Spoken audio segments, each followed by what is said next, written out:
Assalamualaikum warahmatullahi wabarakatuh. Assalamualaikum warahmatullahi wabarakatuh. Perkenalkan, nama saya Sulistyawati. Di sini saya akan menjelaskan atau mempresentasikan tentang hubungan IT dengan bidang kesehatan. Nah, perlu kita ketahui terlebih dahulu bahwa IT sendiri yaitu sebuah istilah umum untuk teknologi apapun yang membantu manusia membuat, mengolah, menyimpan, menginformasikan dan atau mengedarkan informasi. Nah, kesehatan sendiri yaitu keadaan fisik seseorang yang dalam melakukan aktivitas sehari-hari itu seperti biasa. Nah, jadi kesehatan itu berupa keadaan fisik seseorang, baik itu keadaan fisik, mental, itu bagus, tidak sakit maksudnya. Nah, hubungan IT dengan kesehatan itu apa?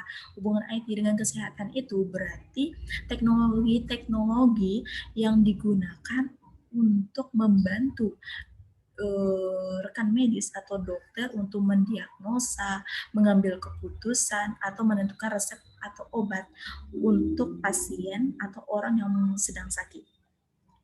Oke, next.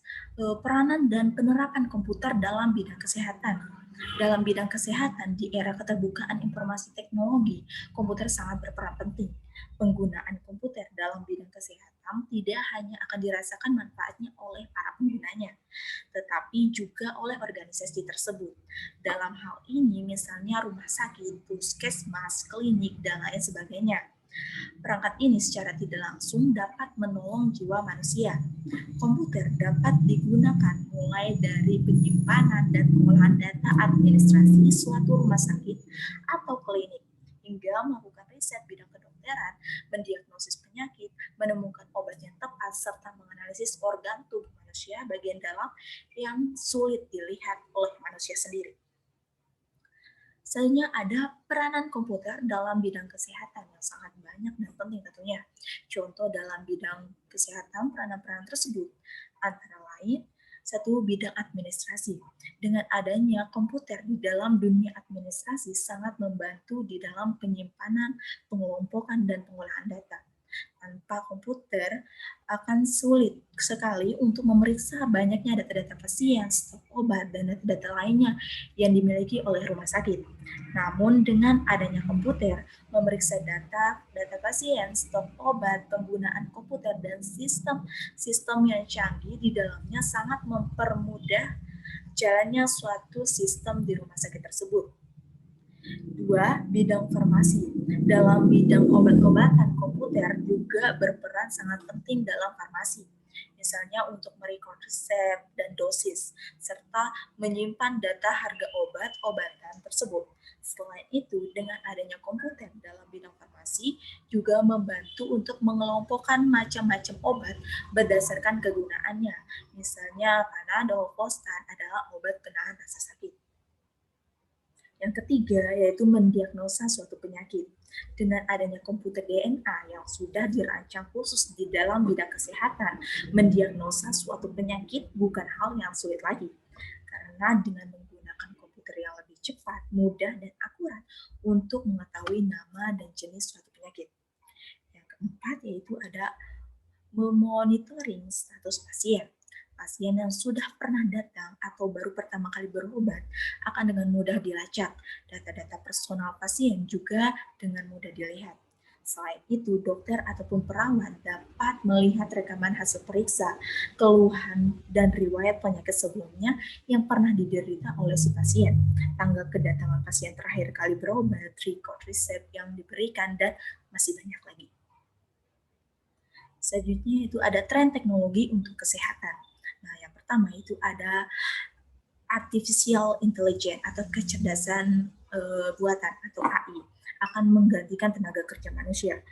Otomatisasi tugas-tugas rutin seperti penjadwalan, entry absen, dan akuntansi di layanan kesehatan dengan AI ini atau kecerdasan buatan ini, otomatisasi ini akan membantu pekerja kesehatan bekerja secara efisien dan dapat mengerjakan banyak pekerjaan dalam waktu yang lebih singkat.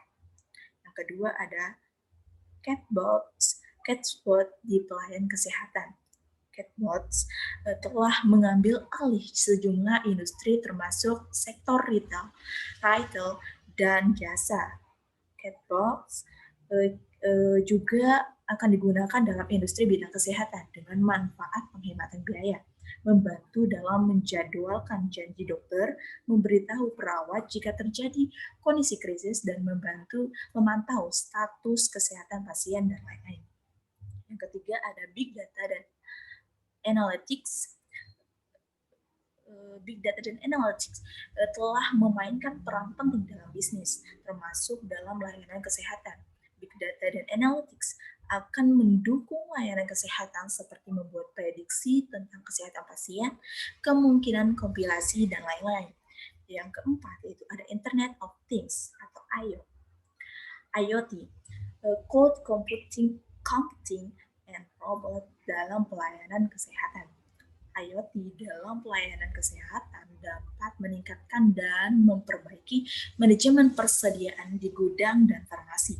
IoT dalam hal dokter akan dapat berbagi data dan memberikan saran yang memungkinkan dalam keadaan darurat, pemanfaatan robot dalam operasi, dan lain-lain. Tren teknologi kesehatan secara internasional ada 3 perkembangan utama yang memegang potensial untuk merevolusi pelayanan kesehatan. Yang pertama adalah virtual care, pengguna sarana elektronik untuk mengurangi atau mengganti interaksi tatap muka. Yang kedua ada big health data, kemampuan untuk menganalisis berbagai jenis data kesehatan dengan volume besar dari berbagai sumber yang dihasilkan secara terus-menerus. Yang ketiga ada technological development, seperti robotika, pencetakan 3 dimensi, virtual dan augmented reality, nanoteknologi, Internet of Things, aplikasi kesehatan pada smartphone, dan lain-lain. Berikut adalah contoh big data dalam kesehatan masyarakat. Selanjutnya, teknologi untuk kesehatan. Ada tujuan-tujuan teknologi, yaitu ada teknologi untuk memudahkan pekerjaan, maksudnya fungsi. Teknologi untuk memudahkan pekerjaan. 2, yaitu ada teknologi membantu pengambilan keputusan. Yang ketiga, teknologi untuk membantu pengobatan. Nah, teknologi yang memudahkan pekerjaan itu seperti aplikasi electronic health, aplikasi yang dibangun untuk membantu dalam memudahkan pekerjaan. Aplikasi-aplikasi dapat digunakan secara online berbasis web maupun Android. Nah, seperti sistem informasi rumah sakit, sistem informasi puskesmas, sistem informasi apotek, sistem informasi laboratorium kesehatan, sistem informasi geografis kesehatan, sistem informasi asuransi kesehatan, sistem informasi Palang Merah Indonesia, sistem informasi surveillance terpadu, sistem informasi tenaga kesehatan dokter bidang perawat, sistem kewaspadaan pangan dan gizi, sistem informasi pengawasan narkotika dan psikotropika, dan lain-lain.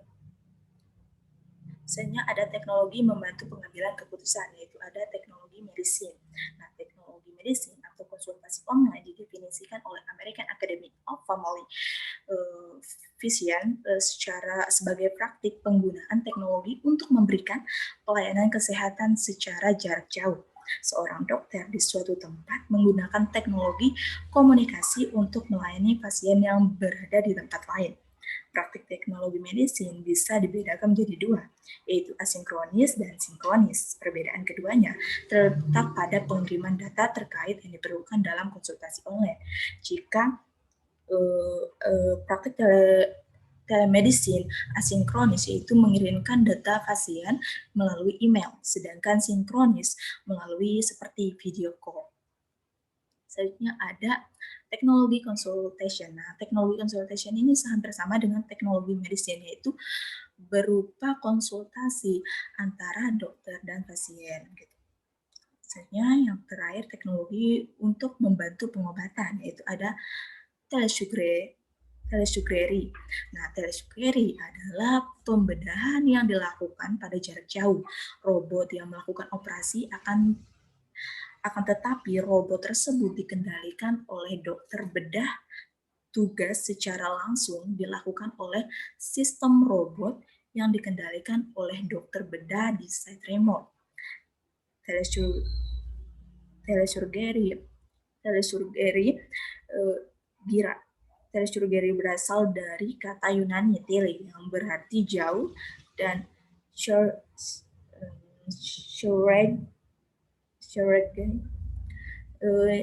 maaf sebenarnya telesurgery berasal dari kata Yunani tele yang berarti jauh. Nah, dan surgery-nya itu yang berarti bekerja dengan tangan.